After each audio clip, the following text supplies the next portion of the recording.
The narrative commences in the ancient Korean kingdom of the Chosen era, a period defined by the absolute and often brutal authority of its monarch. This particular king, notorious for his merciless rulings and volatile temperament, presides over a realm where a single displeasure can dictate life or death. It is within this treacherous court that we are introduced to a skilled culinary artist named Jong, who finds herself in mortal peril.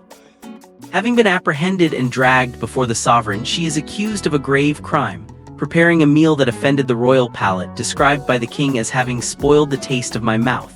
As the head of the royal kitchen, her expertise is the only thread suspending her above the executioner's blade. In a capricious display of power, the king offers a grim ultimatum, a final chance for survival. He decrees that she must invent and present a novel dish to him each day, with the strict prohibition that no recipe may ever be repeated. The condition is stark and unforgiving. Should any meal fail to delight him, she will be put to death that very day. This dire predicament sets the stage for an extraordinary tale of survival, culinary artistry, and a collision of epics. Unbeknownst to the king and his court, the woman standing before him harbors a miraculous secret. In a moment of desperation and revelation, Jiang discloses that she is not of this time. Her true origin lies centuries in the future, in the year 2025, where she was not a condemned kitchen servant but a celebrated and award-winning chef, renowned for her talent and innovation. This revelation intertwines with the parallel introduction of her modern counterpart, the very same Jong from 2025. In her own time, she is a brilliant culinary professional who has recently achieved a crowning victory on a popular Korean television cooking competition, triumphing with her exquisite French-inspired cuisine. This hard-won success has unlocked the door to her most cherished aspiration, becoming the head chef at a prestigious 3-star restaurant in France, a dream emblematic of global recognition. Elated by this life-changing opportunity, she celebrates her achievement and the following day shares the exhilarating news with her father in a heartfelt phone conversation. Overflowing with paternal pride, her father gifts her a token of encouragement, a book detailing the history and culture of the very chosen era that has long captivated her historical imagination. It is this seemingly benign text that becomes the conduit for destiny. During her flight to France, as she immerses herself in the book's pages, a celestial event of significance unfolds outside her window, a total solar eclipse. In a moment of mundane mishap, a fellow passenger accidentally spills coffee on the precious volume. Retreating to the aircraft's bathroom to clean the stains, Jong discovers a peculiar page within the book depicting a legendary ancient dish. The subsequent page is mysteriously torn away, but a solitary handwritten line at the bottom captures her attention with an impossible plea. "If you are reading this, please come to me." No sooner does she absorb these words than the book erupts in a supernatural luminescence. Outside, the moon completes its occultation of the sun. Within the confines of the airplane, Jong begins to levitate, surrounded by the glowing script that detaches from the pages, enveloping her in a vortex of light and energy. In an instant, she is violently pulled from her own century, hurled through the fabric of time itself. She plummets from the sky, landing with a jarring impact in a dense, ancient forest caught in a hunter's net intended for wild game. Disoriented and terrified by the inexplicable transition from airplane cabin to wilderness, her consciousness fades. This forest, however, is far from deserted. It is the hunting ground of the cruel king himself, who is engaged in the pursuit of game, an activity that fuels his aggressive and resentful nature. His mind is poisoned by bitter memories of his mother's forced removal from the throne during his childhood, a trauma that fuels his disdain for court rituals and traditions. On this particular day, his solitary hunt causes him to deliberately ignore a vital ceremonial rite back at the palace, an act of defiance that has been postponed due to his absence. The king's grandmother, a figure of traditional authority, is deeply troubled, for hunting on the day of this sacred ritual is considered a profoundly bad omen, one prophesied to potentially lead to the monarch's own demise. The king, however, dismisses these beliefs, associating the rituals only with the painful memory of his mother's downfall. As he pursues a deer with grim satisfaction, his royal guard attempts to warn him of the ominous solar eclipse overhead, interpreting it as a sign of divine anger. The guard further insinuates that the king's defiance will cause him to be haunted by female ghosts, a superstition the king laughs off as mere peasant rumor. Meanwhile, the time-displaced Jong regains her senses, still entangled in the net. Confused and frantic, she fumbles for her modern smartphone, searching in vain for a signal, and screams for help into the unfamiliar wilderness, bewildered by her circumstances. "I was just in the bathroom on the flight," she cries out to the empty forest. "How did I end up here?" Her cries go unanswered by allies, but attract a different kind of attention. King, having abandoned his deer chase, spots a fox and gives pursuit. He releases an arrow that whizzes perilously close to Jong's location. A second arrow, perhaps by fate or fortune, severs the rope of the net, granting her a clumsy freedom. She scrambles behind a tree, shouting a warning to the unseen archer. "The fox went that way, don't shoot at me." Her pleas are ignored. Emerging from her hiding place, she confronts the source of her danger, exclaiming in modern indignation, "Are you crazy? Why are you shooting arrows at me?" The king is momentarily stunned by her appearance, her strange, contemporary clothing marking her as an alien presence in his world. Recovering his murderous intent, he draws his bow again, aiming directly at her heart. Jong retreats to the edge of a cliff and, in a desperate act of self-defense, pulls a taser from her bag. "Who are you?" the king demands, his arrow still trained on her. "I am a human being," Jong replies, a statement the king misinterprets as a mystical incantation or curse. Now convinced he is confronting one of the female ghosts foretold by his guard, he looses his arrow, which strikes her bag instead of her person. The force sends her tumbling into a ditch below, where she lies injured but alive. "Have you lost your mind?" she yells up at him. "Do you know who I am? I'll complain to the police. I have attorney friends who will make you rot in jail." Her modern threats are meaningless to him. "What are you saying?" the king growls, leaping down and holding the sharp point of his sword to her throat. Before he can deliver a fatal stroke, an arrow shot from an unseen assailant strikes the king in the shoulder. He cries out in pain and collapses into the shallow water, with Jong falling beside him. Both lie unconscious as the scene grows quiet. Later, a search party of the king's guards combs the area, and Jong's distinctive bag is seen hanging from a branch. She awakens first to find the injured king beside her. Despite his earlier attempts on her life, her innate humanity compels her to aid him. She searches his ornate garments for a communication device, muttering about calling an ambulance, but finds only the trappings of a pre-technological era. Her ministrations rouse the king, who in a haze of pain and paranoia assumes she is attempting to assassinate him. He lashes out, stabbing at her with a short blade. A fierce struggle ensues. Jong, using her chef's reflexes and skill with blades, manages to disarm him, injuring his leg in the process and seizing his sword. "Why are you acting like this?" she shouts, still clinging to the hope this is an elaborate production. "What drama are you filming?" The king's deadly seriousness is unmistakable. He attacks again, but Jong's proficient knife work, honed in restaurant kitchens, proves a surprising defense. Their clash culminates with Jong's blade striking the king, rendering him unconscious. Seizing the initiative, she binds him with ropes and, upon his eventual awakening, prods him with a stick, demanding answers. "Why do you want to kill me?" "Because you're a ghost," he snarls. "No," she retorts firmly, "I'm a chef." The plot expands within the palace walls, where we meet Matchu, the king's official mistress.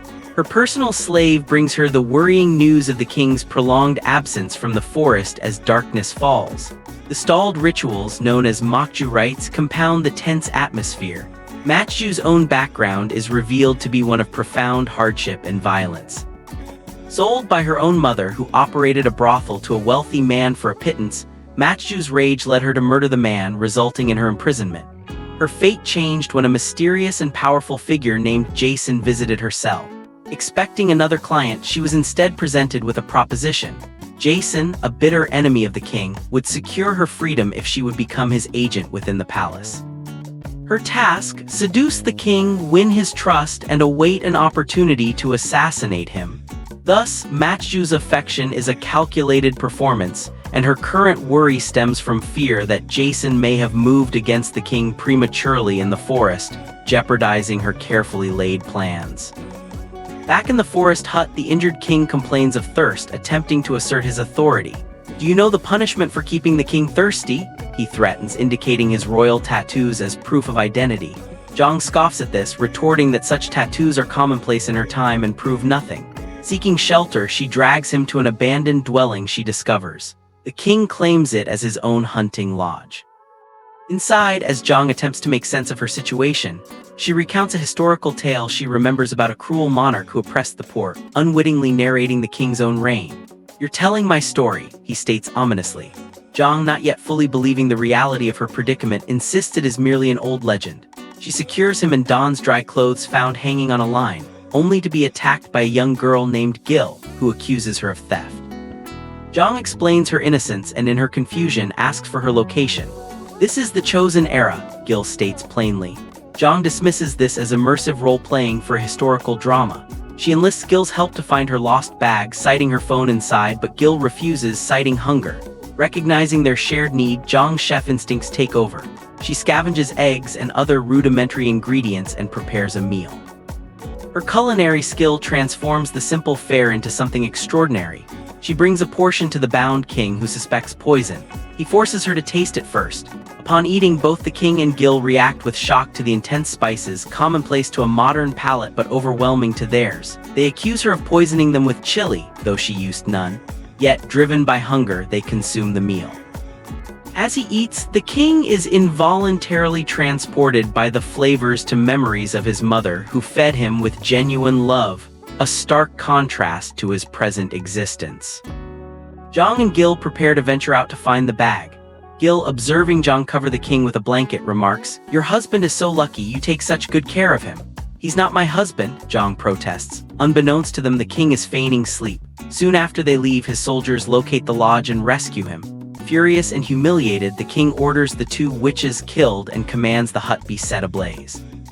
Meanwhile, Zhang, washing her hands at a stream, questions Gil about her solitary life. Gil explains her village was destroyed and she has been in hiding. The grim truth of Gil's story finally shatters Zhang's illusion that she is on a film set. The horrifying realization dawns: she is truly trapped in the violent historical period she had only read about. Overwhelmed, she begins to scream for help. Gil silences her, warning that the very soldiers who capture women are nearby. But the warning comes too late. Both are seized by soldiers, not the king's guard, but those of a local governor, and thrown into a crowded prison cell with other captured women. Zhang's persistent protests and modern cries of kidnapping aggravate the guards and frighten the other prisoners, who eventually gag her to prevent collective punishment. In despair, Zhang grapples with the absurdity of her situation, from the pinnacle of a culinary career to a dungeon in the past. The women are later assembled and divided by age for different duties. When questioned, Zhang states she's 27. Gil, though younger, claims to be 28 to remain with Zhang. This stratagem works and they are placed in the older group assigned to the palace kitchens, while younger women are kept for unspecified special work. Concurrently, the king's personal guards scour the riverbank for Zhang, anticipating she would seek her bag there. The king receives word that captured women have been taken to the governor's palace. A sinister smile crosses his face. He deduces the witches are there and knows exactly where to find a chef: in the kitchen. In the governor's kitchen, the women cook in ignorance of their diner. Frantic order comes down: a supremely important guest is arriving and the meal must be exceptional. Zhang asks what the guest prefers but receives no answer. The governor's son, Ian, privately clarifies the stakes. The guests are the chief royal inspector and his father, close allies of the cruel king, infamous for their brutality. The inspector is particularly notorious for a cruel trick. He plants his own hair in food to frame and execute chefs for sport. Ian proposes a deal. If Zhang succeeds in impressing these deadly critics, all the women will be freed. She accepts, and the hopeful women pool their meager ingredients. Ian watches, cynically certain they will all perish, with Zhang first. Drawing upon deep resolve and her father's remembered encouragement, Zhang closes her eyes and cooks from instinct and profound skill. The inspector arrives, first selecting a young woman from the other group for the night, then proceeding to the meal. He immediately feigns disgust at a piece of meat, declaring it an insult and demanding the chef. As the kitchen women are dragged forth, Zhang is baffled by his judgment without tasting. She steps forward, daring him to sample the food first, staking their lives on its quality. He agrees, adding a vicious twist. He parades the governor's own daughter into the room, promising that if the food is bad, he will take her as his mistress. Confident in her craft, Zhang agrees. The inspector and his father taste the dish. The flavors are so transcendent they are rendered speechless, longing for more but constrained by their ruse. To avoid losing their leverage over the governor's daughter, the inspector falsely declares the food inedible. Zhang calls his lie. The governor, having also tasted the food, erupts in defense of its perfection, accusing the inspector of bad faith. As guards prepare to execute Zhang, a commanding voice halts the proceedings. The king himself arrives. He questions Zhang, makes her taste the food to prove it is not poisoned, and then samples it himself. The taste is a revelation, evoking profound and unexpected emotion. He acknowledges her supreme talent, and learning she is 27 makes a crass remark about her unmarried status. Zhang whispers her incredible truth, "I came from the future." The king dismisses this as nonsense but announces he is taking her to the royal palace, sparing her life. He chastises the governor for his hypocrisy, contrasting his current outrage with his silence during the king's own mother's suffering. Zhang and Gil are imprisoned again, now destined for the royal palace. Zhang tells Gil of her need to return home via the book in her lost bag. That night, the king duels with the chief inspector, a former friend and sparring partner. The king expresses a desire to end the wanton killing of women. Meanwhile, honoring Ian's promise following the meal's success, Zhang and Gil escape and flee to the mountains to find the bag. Gil shares her tragic history. She and her mother were searching for her grandfather when soldiers killed her mother. Zhang offers Gil a new life in the future. They reach the cliff but find the bag missing. The king is waiting, having anticipated their move. He theatrically produces the bag only to hurl it back down the cliff, enraging Zhang. "Do you know the punishment for cursing the king?" he asks. "Just bring me my bag and I'll do whatever you want." Zhang bargains, her desperation palpable. The next day, the bound and terrified girls are delivered to the capital. The chief inspector confronts the king about harboring a witch. Zhang mutters modern threats under her breath. In the palace, we see Matchu instructing women in dance while recalling Jason's warning that the king would replace her with another, urging her to seduce and kill him. When rumors arrive that the king brings not the governor's daughter but a woman named Zhang, Matchu's jealousy and fear ignite. As Zhang and Gil are paraded through the streets, children throw stones until the king intervenes, declaring them his maids, a statement that only fuels Zhang's fury. Matchu greets the king with a performative embrace, demanding to know who Zhang is. The king callously declares Zhang a haunting witch he intends to torture to death, a performance meant for public consumption that terrifies Zhang. Matchu's backstory is clarified. She is no loving mistress but a planted assassin. The king, having his arrow wound treated, discovers Matchu hid the injury and deduces her potential involvement in the forest attack. He reveals it was Zhang who saved his life, further alarming Matchu, who probes about Zhang's location.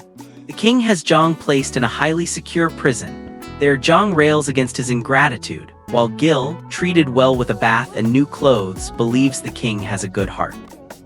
Matchu, consumed by panic that the king's interest in Zhang will eclipse her, orders her maid to investigate the newcomers.